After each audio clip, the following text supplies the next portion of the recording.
ಆತ್ಮೀಯ ವೀಕ್ಷಕರೇ ನಮಸ್ಕಾರ. ಜನಶ್ರೀ ಟೈಮ್ಸ್ಗೆ ಸ್ವಾಗತ. ನಾನು ಆನಂದ ಸ್ವಾಮಿ ವಿರಕ್ತಮಠ. ವೀಕ್ಷಕರೇ, ಇವರಿಗೆ 75 ವರ್ಷ. ನೋಡಿದ್ರೆ ಅನ್ಸೋದೇ ಇಲ್ಲ. ಈ 75 ವರ್ಷಗಳ ವಯೋಮಾನದ ಹಿರಿಯ ಜೀವ ನಿಜಕ್ಕೂ ಕೂಡ ಅವ್ರು ಮಾಡಿರುವಂತ ಸಾಧನೆ ಇದೆ ಅಲ್ವಾ. ಹೇಳ್ತಾರಲ್ವಾ, ಕೃತಿಗಳು ಮಾತನಾಡಬೇಕು, ಮಾತನಾಡೋದೇ ಕೃತಿಗಳಾಗಬಾರ್ದು ಅಂತ. ಅದಕ್ಕೆ ಅರ್ಥ ಬರುವಂತಿದೆ ಇವರ ಒಂದು ಜೀವನದ ಯಶೋಗಾಥೆ. ಇವರು ಸಾಮಾಜಿಕ ಹೋರಾಟಗಾರರು ಅನ್ಬೇಕಾ, ಅಥವಾ ರಾಜಕೀಯ ಮುತ್ಸದ್ದಿಗಳು ಅನ್ಬೇಕಾ, ಅಥವಾ ಉದ್ಯೋಗ ವ್ಯವಹಾರದಲ್ಲಿ ನಿಸ್ಸೀಮರು ಅನ್ಬೇಕಾ, ಬಹುಶಃ ಆಡು ಮುಟ್ಟದ ಸೊಪ್ಪಿಲ್ಲ ಅಂತ ಏನ್ ಹೇಳ್ತೀವಿ, ಇವರು ಮುಟ್ಟದ ಕ್ಷೇತ್ರಗಳಿಲ್ಲ ಅಂತ ಹೇಳ್ಬೋದು. ಹಾಗಿದ್ರೆ ಅವ್ರು ಯಾರು? ಆ ಹಿರಿಯ ಜೀವ ನಮ್ ಜೊತೆಗಿದೆ.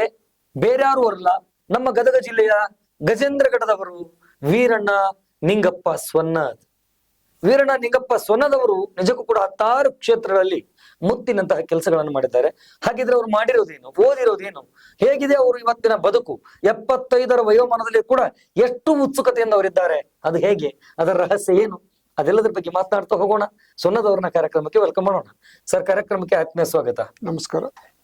ಸ್ವನ್ನದ್ ಸರ್, ಈಗ ನಿಮ್ ಬಗ್ಗೆ ಅನೇಕ ಜನ ಮಾತನಾಡ್ತಾರೆ. ಸ್ವನ್ನದವರು ರಾಜಕಾರಣಿಗಳು, ಸ್ವನ್ನದವರು ಸಮಾಜ ಸೇವಕರು, ಸ್ವನ್ನದವರು ರೈತರಿಗಾಗಿ ಹಿಂದೆ ಹೋರಾಟವನ್ನು ಮಾಡಿದಂತವ್ರು. ಅಷ್ಟೇ ಅಲ್ಲ, ಅವ್ರು ಒಳ್ಳೆ ಉದ್ಯಮದಾರರು ಕೂಡ ಅಂತ ಹೇಳ್ತಾರೆ.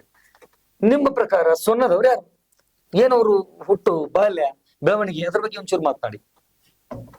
ನಾನು 1952ರಲ್ಲಿ ನನ್ನ ಜನನ. ಓಕೆ.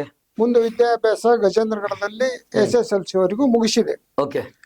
ತದನಂತರ ನಮ್ಮ ತಾಯಿ ತವರು ಮನೆಯಾದಂತ ಇಲ್ಕಲ್ಲಿಗೆ ವಿಜಯ ಮಹಾಂತೇಶ್ವರ ಕಾಲೇಜಿಗೆ ಉನ್ನತ ಶಿಕ್ಷಣಕ್ಕಾಗಿ ನಾನು ಅಲ್ಲಿ ವ್ಯಾಸಂಗಕ್ಕಾಗಿ ಹೋದೆ.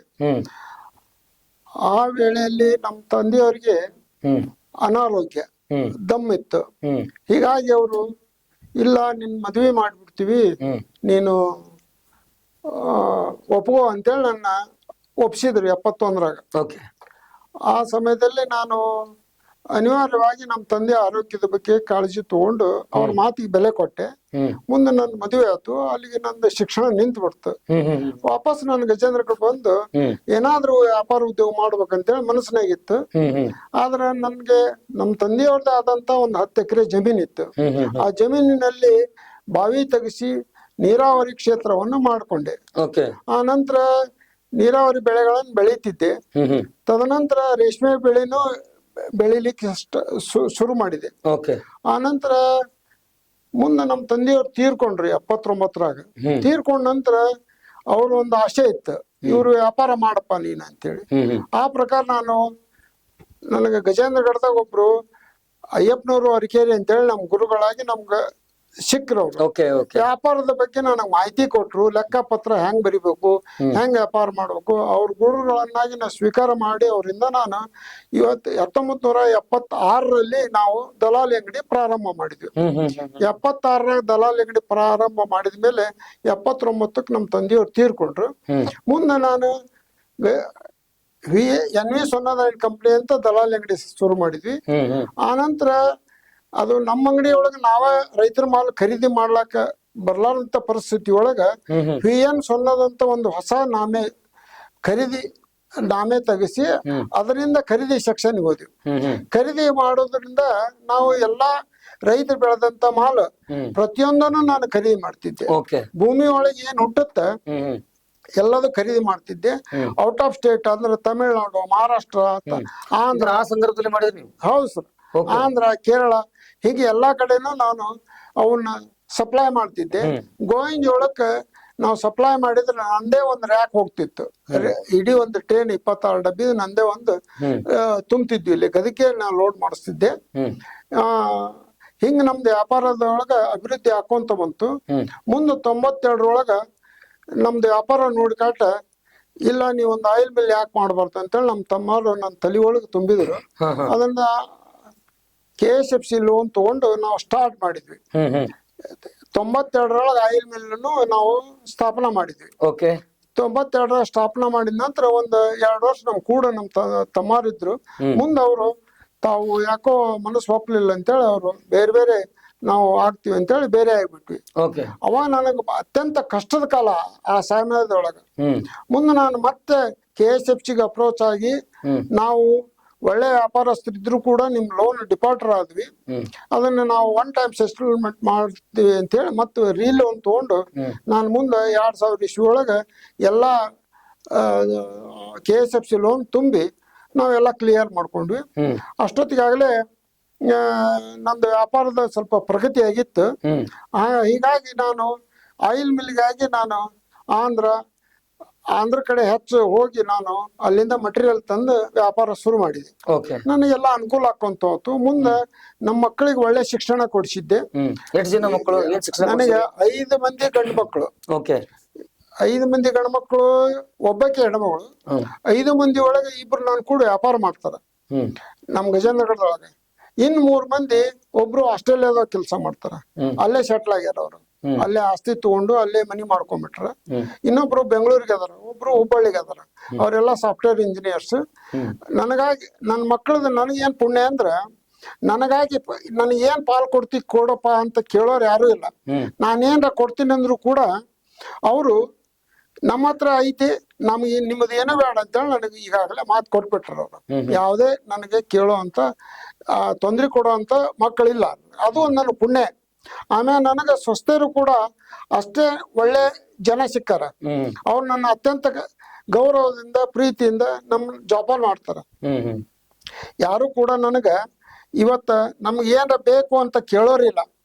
ಯಾಕಂದ್ರೆ ನಾನು ಬಾಲ್ಯದೊಳಗೆ ಏನ್ ಕಷ್ಟಪಟ್ಟಿನಿ ಅದು ನನಗೆ ಅಷ್ಟ ಗೊತ್ತು, ನಮ್ಮ ಅಣ್ಣ ತಮ್ಮನಿಗೂ ಗೊತ್ತು.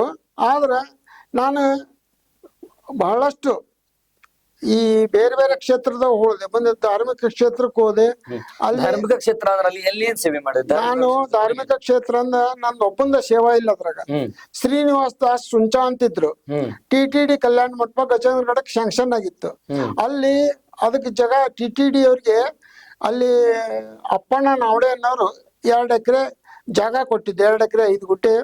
ಅದ್ರೊಳಗೆ 1 ಎಕರೆ 5 ಗುಂಟೆ ಕೊಟ್ಟು 20 ಗುಂಟೆ ಅವರು ದಾಸಾಶ್ರಮ ಮತ್ತು ರಾಘವೇಂದ್ರ ಮಠಕ್ಕಾಗಿ ಜಾಗ ಉಳಿಸ್ಕೊಂಡ್ರು. ರಾಘವೇಂದ್ರ ಮಠದ್ದು ಇವತ್ತಿಗೂ ಮುನ್ಸಿಪಾಲಿಟಿ ಒಳಗೆ ಎಂಟ್ರಿ ಐತಿ. ಅದಕ್ಕ ನಿಂತಿತ್ತದು. ಯಾಕಂದ್ರೆ ಲ್ಯಾಂಡ್ ಯಾರ್ಗೆ ಅದು ಶಾಂಕ್ಷನ್ ಆಗಿತ್ತು, ಕಾಂಟ್ರಾಕ್ಟ್ ಆಗಿತ್ತು. ಅವ್ರು ಮುಂದೆ ಏನಾಯ್ತು, ಮಟೀರಿಯಲ್ ಕಾಸ್ಟ್ ಹೆಚ್ಚಾಗ್ಯಾವ ಅಂತೇಳಿ ಹೆಚ್ಚು ದುಡ್ಡು ಕೇಳಿದ್ದಕ್ಕೆ ಅವರು TTD ನೀವು ಕೆಲಸ ಮಾಡೋದು ಬೇಡ ನಿಂದಿರ್ಸಿಬಿಟ್ಟಿದ್ರು. ಆ ಸಮಯದೊಳಗೆ ಶ್ರೀನಿವಾಸ್ ದಾಸ್ ಸುಂಚಾ ಅವ್ರು ನನ್ನ ಹತ್ರ ಬಂದು ಹಿಂಗಾಗಿ ಸಾವುಕಾರ ಇದನ್ನ ಏನ್ ಮಾಡ್ಬೇಕು ಅಂತ ಬಂದಾಗ ನಾವು ಅವ್ರ ಜೊತೆಯಾಗಿ ಅಡ್ಡಾಡಿ TTDಗೆ ಅಡ್ಡಾಡಿದ್ವಿ. ಅಲ್ಲೇ ಆದಿಕೇಶವ್ ನಾಯ್ಡು ಅಂತೇಳಿ ನಮ್ಮ ಕರ್ನಾಟಕದ ಚಿತ್ತೂರವ್ರವ್ರು ನಮ್ಮ ಕರ್ನಾಟಕದ ಇದ್ರು. ಅವರು ಅವ್ರಿಗೆ ಭೇಟಿಯಾಗಿ ಇವನ್ನೆಲ್ಲ ಅಡ್ಡಾಡಿ ಅಲ್ಲಿ ಆಫೀಸರ್ ಹಿಡ್ಕೊಂಡು ಮತ್ತೊಮ್ಮೆ ಅದನ್ನ ಕಾಂಟ್ರಾಕ್ಟ್ ಟೆಂಡರ್ ಕರೆದು ಅದನ್ನ ಕಟ್ಟಡ ಪೂರ್ತಿ ಮಾಡ್ಲಿಕ್ಕೆ ನಾವು ಸಹಾಯ ಮಾಡಿದ್ವಿ. ನಾನ್ ಮಾಡಿದ್ದಲ್ಲ ಅದು, ಅವ್ರು ಕರ್ಕೊಂಡು ಗುರ್ತಿಸಿ ನಾನು ಕರ್ಕೊಂಡ್ರು. ನಾನು ಹೋಗಿ ಅದ್ರ ಸೇವೆ ಮಾಡೀನಿ ಅಷ್ಟ. ನನ್ನಿಂದ ಆಗಿದ್ದಲ್ಲದು, ಅವ್ರಿಂದ ಆಗಿದ್ದದು. ಅದ್ರ ನನ್ನೊಂದು ಹೆಸರು ಬಂದೈತೆ ಅಷ್ಟ. ಮತ್ತೆ ಈ ರೈತರ ಬಗ್ಗೆನೂ ಕೂಡ ಹೋರಾಟಗಳನ್ನು ಮಾಡ್ತಾ ಬಂದ್ರಿ ಅಂತ.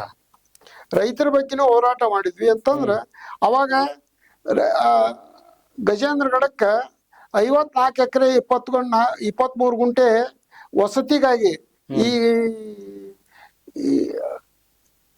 ಇದು ಕರ್ನಾಟಕ ಗೃಹ ಮಂಡಳಿಗಾಗಿ ಸರ್ಕಾರ ಅದನ್ನ ಅಕ್ವೈರ್ ಮಾಡಕತ್ತಿತ್ತು. ಆ ನಂತರ ಆಶ್ರಯ ಮನೆಗಾಗಿ ಹುಣಸಗೇರಿ ಗ್ರಾಮದ್ದು 23 ಎಕರೆ ಅವಾಗನು ಅದನ್ನು ಅಕ್ವೈರ್ ಮಾಡಕತ್ತಿದ್ರು. ನಾವು ಅದಕ್ಕೆ ಒಬ್ಬನ ಹೋರಾಟ ಮಾಡಿಲ್ಲ. ಅದ್ರಾಗೂ ಏನಾಗೈತಿ, DSS ನವರು, ಆಮೇಲೆ SFI ದವರು, ಆಮೇಲೆ ಕರ್ನಾಟಕ ರಕ್ಷಣಾ ವೇದಿಕೆಯವರು, ರೈತ ಸಂಘದವರು, ಎಲ್ಲಾ ಬಾಧಿತ ರೈತರು ಕೂಡಿ ನಮ್ಮನ್ನ ಕರ್ಕೊಂಡು ಅದ್ರಾಗ ಅಡ್ಡಾಡಿದ್ರು. ನಾನು ಅದನ್ನ ಕಡೆಗೆ ಕೋರ್ಟ್ಗೆ ಹಾಕಿ ಅದನ್ನ ಕೋರ್ಟ್ ನಿಂದ ನಾ ಆರ್ಡರ್ ಮಾಡಿಸಿದ್ದೆ. ಅವನ್ನೆಲ್ಲ ರದ್ದು ಪಡಿಸ್ಬೇಕಂತ ಆರ್ಡರ್ ಮಾಡಿಸಿದೆ. ಅದ್ರೊಳಗ ನಂದು ಏನೋ ಪಾತ್ರ ಇಲ್ಲ, ಅವ್ರೆಲ್ಲಾರು ಕೂಡಿ ಮಾಡಿದ್ದಕ್ಕೆ ಆಗೈತೆ ಅದ. ಇದ್ರ ಜೊತೆಗೆ ನೀವು ರಾಜಕೀಯ ಕ್ಷೇತ್ರದಲ್ಲೂ ಕೂಡ ಅಂದ್ರೆ ಇವತ್ತೇನು ವಿಧಾನಸಭಾ ಅಧ್ಯಕ್ಷರಾಗಿ ಈಗಾಗಲೇ ಆಯ್ಕೆ ಆಗಿರುವಂತ ಸಣ್ಣ GS ಪಾಟೀಲ್ರು ಅವ್ರ ಒಟ್ಟಿಗೆನು ಕೂಡ ನೀವು ಕಾಂಗ್ರೆಸ್ ನಲ್ಲಿ ಕೆಲಸ ಮಾಡಿದ್ರಿ ಅಂತ. 10 ವರ್ಷ ಅವರು ನನ್ನ ಗುರ್ತಿಸಿ ನನ್ನನ್ನ ಗಜೇಂದ್ರಗಢ ನಗರ ಘಟಕದ ಅಧ್ಯಕ್ಷರೇ ಮಾಡಿದ್ರು. ಅದ್ರಾಗ ನಾನು ಕೂಡ ನನಗೆ ಎಷ್ಟು ಅಳಿಲಿ ಸೇವೆ ನಾನು ಸಲ್ಲಿಸೀನಿ. ಆದ್ರೆ ನನಗೆ ಏನಾಯ್ತು, ಈ ರಾಜಕೀಯಕ್ಕೆ ನಾನು ಹೊಂದಾಣಿಕೆ ಆಗಲಾರ್ದಕ್ಕೆ ನಾನಾಗೆ ನನ್ನ ಕೊರೋನಾ ಆದ ಮೂಲಕ ನಾನು ಆ ರಾಜಕೀಯದಿಂದ ಹಿಂದೆ ಸರಿದೆ. ಹೊಂದಾಣಿಕೆ ಆಗಲಾರ್ದಂದ್ರೆ ಹೆಂಗದು? ಹೊಂದಾಣಿಕೆ ಅಂತಂದ್ರೆ ನನಗೆ ಅದು ಅದ್ರೊಳಗ ಆಸಕ್ತಿ ಕಡಿಮೆ ಹಾಕೊಂತ ಬಂತು. ನನ್ನ ಮನ್ಸಿನ ತಕ್ಕಂಗ ಆಗ್ಲಾರ್ದಕ್ಕೆ ನಾನು ಅದರಿಂದ ದೂರ ಆಗ್ಬಿಟ್ಟು ಇಷ್ಟ. ಅಂದ್ರೆ ಬೆಳೆಯುವಂತಹ ದಿನಮಾನಗಳಿದ್ರೆ ಅದ್ರ ಪರಿಣಯ ಬೇರೆ ಆಗೋಯ್ತು. ಹೌದೌದು. ಮೊದಲಿಂದ ನಾನು ರಾಮಕೃಷ್ಣ ಹೆಗಡೆ ಇದ್ದಾಗಿಲ್ಲಿದ್ದು ನಾವು ಜನತಾ ಪಕ್ಷದಾಗಿದ್ದು. ಈಗ ನಿಮ್ಮ ಉದ್ಯಮವನ್ನ ಯಾರು ನೋಡ್ತಾ ಇದ್ದಾರೆ? ಈಗ ನಡೆಸ್ತಾರೆ ಆಯಿಲ್ ಮಿಲ್ ನಮ್ಮ ಮಕ್ಕಳು ರಾಘವೇಂದ್ರನವರೊಬ್ರು, ಧರ್ಮರಾಜ್ ಅನ್ನೋರೊಬ್ರು, ಇಬ್ರು ನಡ್ಸ್ಕೊಂಡ್ ಹೊಂಟಾರ. ಅವರು ಮಕ್ಕಳು ದುಡ್ದಲ್ಲೇನ ನಾನು ಬೆಳಕಿ ಬಂದಿದ್ದೆ. ನಂದು ಏನೂ ಇಲ್ಲ ಇದ್ರಾಗ, ಮಕ್ಕಳು ದುಡ್ದಾರ ನಾನು ಚಲೋ ಆಗಿನಿ. ನಿಜಕ್ಕೂ ಕೂಡ ನಿಮ್ಮ ನೋಡೋದು ಎಷ್ಟು ಖುಷಿ ಅನ್ಸುತ್ತಂದ್ರೆ ನೀವೆಲ್ಲವನ್ನೂ ಕೂಡ ಮಾಡಿದ್ದೀರಿ. ಯಾವ್ದು ನಮ್ದಿಲ್ಲ, ನಾನ್ಯಾವ್ರಿಗೂ ನಾನಲ್ಲ, ನಂದೇನು ಇಲ್ಲ, ಎಲ್ರು ಕೂಡ ಅವರೇ ಮಾಡಿರುವಂತದ್ದು. ಸುಮ್ನೆ ನನ್ನ ನೆಪ ಕರ್ಕೊಂಡಿದ್ದಾರೆ. ಅದು ನಿಜ ಐತಿ. ನಾನ್ ಮಾಡಿದ್ ಯಾವ್ದೂ ಇಲ್ಲ, ನಾನು ಒಬ್ಬನ ಮಾಡಿದ್ ಯಾವ್ದೂ ಇಲ್ಲ. ನನ್ನ ಉದ್ಯೋಗಕ್ಕಾಗಿ, ನನ್ನ ಬದುಕಿಗಾಗಿ ನಾನು ವ್ಯಾಪಾರ ಹುಡ್ಕೊಂಡಿದ್ದೆ. ಆ ವ್ಯಾಪಾರದಾಗ ಸಹಿತ ಅವ್ರು ನನ್ನ ಮಕ್ಕಳು ದುಡ್ದಲ್ಲಿ ನಾನು ಮುಂದಕ್ಕೆ ಬಂದಿನಿ ಅಂತ ನನ್ನ ಭಾವನೆ. Okay, super. ಆಮ್ಯಾಗ ಗಜೇಂದ್ರಗಡ ತಾಲೂಕಿಗೂ ಎಲ್ಲಾರು ಈ ತಾಲೂಕ್ ಆಗ್ಬೇಕಾದ್ರೆ ಒಂದು ಹೋರಾಟ ಐತಲ್ಲ, ಆ ಸಂದರ್ಭದಲ್ಲಿ ಕೂಡ ನೀವು ಮುಂಚಿನೊಳಗಿದ್ರಿ. ಇದ್ವಿ. ಅವಾಗ ಕೂಡ ನನಗ ಈ ಕರ್ನಾಟಕ ರಕ್ಷಣಾ ವೇದಿಕೆಯವರು, DSSನವರು, SFIದವರು, ರೈತ ಸಂಘದವರು, ಇವರೆಲ್ಲರೂ ಕೂಡ್ಕೊಂಡು ನಾವು ಹಿರಣ್ಣ ಮತ್ತಿಕಟ್ಟಿಯವ್ರ ಸಭಾಧ್ಯಕ್ಷರಿದ್ರು. ಅವಾಗ ಹೋಗಿ ಅವ್ರಿಗೆ ರಿಕ್ವೆಸ್ಟ್ ಮಾಡ್ಕೊಂಡು, JS ಪಾಟೀಲ್ ರಿಕ್ವೆಸ್ಟ್ ಮಾಡ್ಕೊಂಡು ಅವಾಗೂ ಕೂಡ ನಾನು ಅಡ್ಡಾಡಿದ್ರೆ. ಆಗಿನ ಸಭಾಧ್ಯಕ್ಷರನ್ನ ಈಗಿನ ಸಭಾಧ್ಯಕ್ಷರನ್ನ? ಅವಾಗಿನ ಸಭಾಧ್ಯಕ್ಷರು ಅವರು ಹಿರಣ್ಣ ಮತ್ತಿಕಟ್ಟಿಯವ್ರು ಇದ್ರು. ಈಗಿನ ಸಭಾಧ್ಯಕ್ಷರು JS ಪಾಟೀಲ್.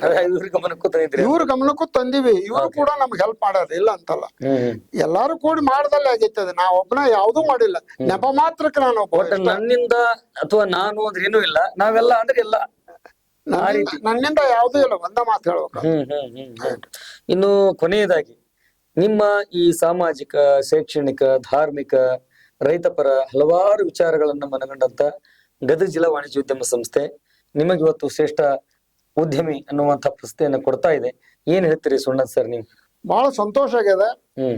ಆಮೇಲೆ ಮನೆ ಒಳಗೆ ಏನಾಗ್ಯದ ಅಂದ್ರ ಒಂದು ಹಬ್ಬದ ವಾತಾವರಣ ನಿರ್ಮಾಣ ಆದಾಗ ಆಗ್ಯದ ನಮ್ಮಲ್ಲಿ. ಯಾಕಂದ್ರೆ ನನಗ ಮೊಮ್ಮಕ್ಕಳು ಎಲ್ಲಾರು ಕೇಳ್ತಾರ, ಏನ್ ಮಾಡಿರಿ, ಇಷ್ಟ್ಯಾಕ್ ನಿಮ್ಗ ಗುರುತಿಸಿ ಪ್ರಶಸ್ತಿ ಕೊಡ್ತಾರ, ಇದರಿಂದ ಏನೈತಿ ಅಂತ ಕೇಳ್ತಾರ. ಇದು ಒಂದು ಗೌರವಕ್ಕ, ಪ್ರೀತಿ, ವಿಶ್ವಾಸ ಇಟ್ಟು ನನಗ ಕೊಟ್ಟಾರ ಎಲ್ಲಾ ವ್ಯಾಪಾರಸ್ಥರು ಕೂಡಿ. ಆಮ್ಯಾಗ ನಾನೇನು ದೊಡ್ಡ ಶಿಕ್ಷಣವಂತಲ್ಲ, ನಾನ್ ದೊಡ್ಡ ರಾಜಕಾರಣಿ ಅಲ್ಲ.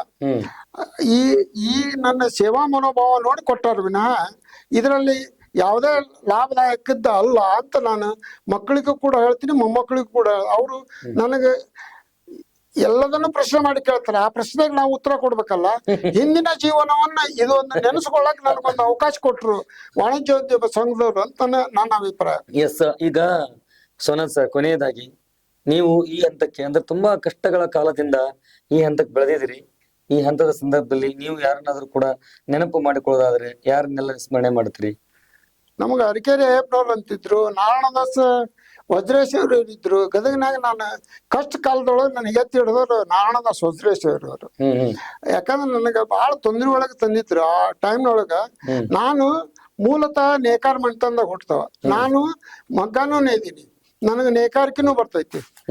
ಆಮ್ಯಾಗ ನಾನು ಅದನ್ನ ವೃತ್ತಿ ಮಾಡ್ಕೊಳ್ಲಿಲ್ಲ. ಕೃಷಿ ಮಾಡಿವಿ, ನೇಕಾರಿಕೆ ಮಾಡಿವಿ, ಧಾರ್ಮಿಕ ಇದ್ರೊಳಗೆ ಅಡ್ಡಾಡಿವಿ, ರಾಜಕೀಯದೊಳಗೆ ಅಡ್ಡಾಡಿವಿ, ಎಲ್ಲಾ ಕ್ಷೇತ್ರದಾಗ ಅಡ್ಡಾಡಿವಿ. ಆದ್ರೆ ವ್ಯಾಪಾರ ನನ್ನ ಮೂಲ ಗುರಿ. ವ್ಯಾಪಾರ ಅಂದ್ರ ಇದು ಕೇವಲ ಲಾಭಾಂಶ ಇಟ್ಕೊಂಡು ವ್ಯಾಪಾರ ಮಾಡೋದಲ್ಲ, ಇದು ಒಂದು ಸೇವೆ ಅಂತ ಮಾಡಿದಾಗ ನಾವು ಏನಾದ್ರೂ ನಾವು ಇದ್ರಾಗ ನೆಮ್ಮದಿ ಕಾಣ್ಬೋದು. ನಾವು ದುಡ್ಡಿಗಾಗಿ ಎಂದೂ ವ್ಯಾಪಾರ ಮಾಡಿಲ್ಲ ಇದನ್ನ. ಈಗಿನ ಉದ್ಯಮಿಗಳಿಗೆ ಏನ್ ಹೇಳ್ತೀರಿ ನೀವು ಕಿವಿ ಮಾತು? ಈಗಿನ ಉದ್ಯಮಿಗಳು ಆದಷ್ಟು ದುಶ್ಚಟದಿಂದ ದೂರ ಇರ್ರಿ, ಯಾವುದೇ ದುರಭ್ಯಾಸ ಇಡಬಾರ್ದು, ಸೇವಾ ಮನೋಭಾವದಿಂದ ಮಾಡಿದ್ರ.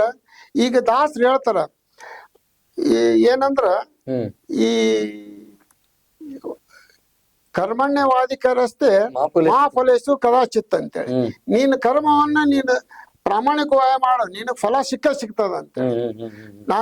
ನಾನು ಈ ಹಿಂದಿನ ಕಾಲದ ರಾಜ್ಕುಮಾರ್ ಅವ್ರ ಸಿನಿಮಾ ನೋಡಿ, ಬಂಗಾರದ ಮನಸ್ಸದೊಳಗೆ ಏನ್ ಹಾಡು ಬರ್ತದಲ್ಲ, ದುಡಿಮೆಯ ನಂಬಿ ಬದುಕು, ಅದರಲ್ಲೇ ದೇವರ ಹುಡುಕು, ಬಾಳಲ್ಲಿ ಬರುವುದು ಬೆಳಕು. ಈ 3 ಅಕ್ಷರನ ನನ್ನ ಮನಸ್ಸಿನೊಳಗೆ ಇಟ್ಕೊಂಡು ನಾನು ದುಡ್ದಾಗ ನಾನು ಇವತ್ತಿನ ದಿವಸ ನಾನು ಏನಾರ ಆಗಿನಿ ಅಂತಂದ್ರೆ ಅದೇ ಕಾರಣ ಅಂತ. ನಾನು ಯಾವುದೇ ದೇವ್ರು ದಿಂಡ್ರು ಹೆಚ್ಚಾಗಿ ನಂಬೋದಲ್ಲ. ತಿರುಪತಿ ತಿಮ್ಮಪ್ಪ ಹೋಗಿ ನಾನು ಅಲ್ಲಿ ಕಷ್ಟ ಕಾಲದೊಳಗ ಅಲ್ಲಿ ಭಜನಾ ಮಂಡಳಿ ಇರ್ಕೊಂಡು ನಮ್ಮ ದಾಸರು ಎಲ್ಲ ನಮ್ಗ ಅವು ಹಸಿರು ಬಟ್ಟಿ ತೊಡಿಸಿ ಅಲ್ಲಿ ಭಜನಾ ಮಂಡಿ ಒಳಗೆ ಕೂಡ ನಾವು ಭಜನೆ ಮಾಡಿದ್ವಿ, ಅದ ಪ್ರದಕ್ಷಿಣೆ ಮಾಡಿದ್ವಿ ಬೆಳಗ್ಗೆ 4 ಗಂಟೆಗೆ. ಭಜನೆ ಮಾಡ್ತೀರಿ, ಹಾಡೆಲ್ಲ ಹೇಳ್ತೀರಿ? ಹಾಡೇನ್ ಬರೋದಲ್ಲ ನನಗ, ಅವ್ರು ಕೂಡ ನಾನು ಭಜನೆ ಮಾಡ್ಕೊಂತ ಅಡ್ಡಾಡಿನಿ ಅದೇ ಒಟ್ಟು ದೇವ್ರ ಧ್ಯಾನ. ಅವಾಗ ನಾನು ಎಲ್ಲಾ ಮಕ್ಕಳನ್ನು ಕರ್ಕೊಂಡು ಹೋಗಿದ್ದೆ, ನಮ್ಮ ಮಿಸಸ್ಸು ಎಲ್ಲರಿಗೂ ಕರ್ಕೊಂಡೋಗಿ ಏನೋ ಆ ಭಗವಂತನ ಮ್ಯಾಗ ನಾನು ಒಂದು ವಿಶ್ವಾಸ ಇಟ್ಟು ನಮ್ಮ ಅಡಿತಕ್ಕ ನಾ ದುಡ್ದಿನಿ ಅನ್ನಕ್ ದುಡಿಯಕ್ ಆತ ಪ್ರೇರಣೆ ಕೊಟ್ಟ ಭಗವಂತ. ಎಸ್ ಎಸ್ ನಾನಾ ದುಡ್ದಿನಿ ಅಂತಲ್ಲ. ಹಾಗಾಗಿ ನಾನು ಇವತ್ತಿನ ದಿವಸ ಏನಾರ ಆಗಿನಿ ಅಂದ್ರೆ ಆತನ ಕೃಪೆದಿಂದ ಅಂತ ಹೇಳಲಿಕ್ಕೆ ಕೊನೆಯದಾಗಿ ಈ ಮೂಲಕ ಮತ್ತೇನಾದ್ರು ಹೇಳೋದಿದ್ರೆ? ಏನಿಲ್ಲ, ಎಲ್ಲಾ ವಿಷಯವನ್ನು ಹೇಳಿನಿ. ಏನಿಲ್ಲ, ವಾಣಿಜ್ಯ ಸಂಸ್ಥರಿಗೆ ಕೊನೆಯದಾಗಿ ವಂದನೆಗಳ ಸಲ, ಯಾಕಂದ್ರೆ ನನ್ ಗುರುತೇಶ್ ಅವರು ಕೊಟ್ಟಾರ ಅಂದ್ರ ಅವ್ರಿಗೂ ಕೂಡ ವಂದನೆ ಸಲ್ಲಿಸ್ತೀನಿ. ಮತ್ ಬಂದಂತ ಎಲ್ಲ ವ್ಯಾಪಾರ ಸಂಘದವ್ರಿಗೂ ವ್ಯಾಪಾರಸ್ಥರಿಗೂ ಕೂಡ ನನ್ನ ವಂದನೆಗಳನ್ನ ತಿಳಿಸ್ತೀನಿ. ಎಸ್ ಸುನಂದ್ ಸರ್, ತುಂಬಾ ವಿಚಾರಗಳನ್ನ ಹಂಚ್ಕೊಂಡ್ರಿ. ನಿಮ್ಮ ಬದುಕು, ಬವಣೆ, ಬೆಳಕು, ಪ್ರತಿಯೊಂದರ ಬಗ್ಗೆಯೂ ಕೂಡ ನಿಮ್ಮ ಅನುಭವದ ಒಂದು ಸಿಹಿ ಅಮೃತವನ್ನ ನಮ್ಮೊಂದಿಗೆ ನೀವು ಇಲ್ಲಿ ಹಂಚಿಕೊಂಡಿದ್ದೀರಿ. ತಮಗೆ ಧನ್ಯವಾದ. ಜನಶ್ರೀ ಟೈಮ್ಸ್ ತಮಗೆ ಧನ್ಯವಾದ ಹೇಳ್ತಾ, ಎಸ್ ವೀಕ್ಷಕರ, ನಿಜಕ್ಕೂ ಕೂಡ 75 years ಓಲ್ಡ್ ಅಂದ್ರೆ 75 ವರ್ಷದ ಹಿರಿಜೀವ. ತುಂಬಾ ಖುಷಿ ಆಗತ್ತ ಅವ್ರು ನೋಡಕ್ಕೆ. ಅವ್ರ ಮುಖ ಇದು ಕೂಡ ಅಷ್ಟು ಪ್ರಸನ್ನ ಚಿತ್ತರಾಗಿದ್ದಾರೆ, ಹಸನ್ಮುಖಿ ಆಗಿದ್ದಾರೆ. ಅವ್ರ ಮುಖದಲ್ಲಿ ಎಲ್ಲೂ ಒಂಚೂರು ಕೂಡ ಸುಕ್ಕುಗಟ್ಟಿಲ್ಲ. ಅಂದ್ರೆ ಎಷ್ಟರ ಮಟ್ಟಿಗೆ ಅವರು ತಮ್ಮ ಜೀವನವನ್ನ ಈ ಸಾಮಾಜಿಕವಾಗಿ ಆಗಿರ್ಬೋದು, ಧಾರ್ಮಿಕವಾಗಿ ಆಗಿರ್ಬೋದು, ಕೃಷಿ ಕ್ಷೇತ್ರದಲ್ಲಿ ಆಗಿರ್ಬೋದು, ಜೊತೆಗೆ ರಾಜಕೀಯ ರಂಗದಲ್ಲೂ ಕೂಡ ತಮ್ಮನ್ನಂದ್ರೆ ರಂಗು ರಂಗಾದ ಜೀವನ ಅಂತಂದ್ರೆ ಬಹುಶಃ ಅವ್ರು ಅನ್ಬೋದು. ರಂಗು ರಂಗಿನಿಂದ ಕಂಗೊಳಿಸುವ ಜೀವನ. ಈಗಲೂ ಕೂಡ ಅವ್ರಿಗೆ 75 ವರ್ಷ ಅಂತಂದ್ರೆ ನಂಬ್ಲಿಕ್ಕೆ ಆಗೋದಿಲ್ಲ, ಅಷ್ಟೊಂದು ಅವ್ರು ಚಾರ್ಮಿಂಗ್ ಆಗಿದ್ದಾರೆ. ಸೊ ಇದೆಲ್ಲವೂ ಕೂಡ ಯಾವುದರಿಂದ ಅಂತ ಹೇಳಿದ್ರೆ ಪಟ್ಟಂತ ಶ್ರಮದಿಂದ. ಸಾರ್ಥಕ್ಯ ಅನಿಸುವುದ ಶ್ರಮ ಇದ್ರೆ ಬಹುಶಃ ಆ ವ್ಯಕ್ತಿ ಈ ರೀತಿ ಕಾಣ್ತಾನೆ ಅಂತ ಹೇಳಿಕೆ ಅದು ವೀರಣ್ಣ ಸೊಣ್ಣದವರೇ ಸಾಕ್ಷಿ ಆಗ್ತಾರೆ ಅಂತ ಹೇಳ್ತಾ, ಇಂಥ ವಿಶೇಷವಾಗಿರುವಂತ ಸಾಧಕರೊಂದಿಗೆ, ಅನುಭವಿಗಳೊಂದಿಗೆ ನಾನು ನಿಮ್ಮನ್ನ ಭೇಟಿ ಮಾಡ್ತೀನಿ. ಅಲ್ಲಿವರೆಗೆ ನೋಡ್ತಾ ಇರಿ ಜನಶ್ರೀ. ಇದು ಜನಸಿರಿ. ನಮಸ್ಕಾರ.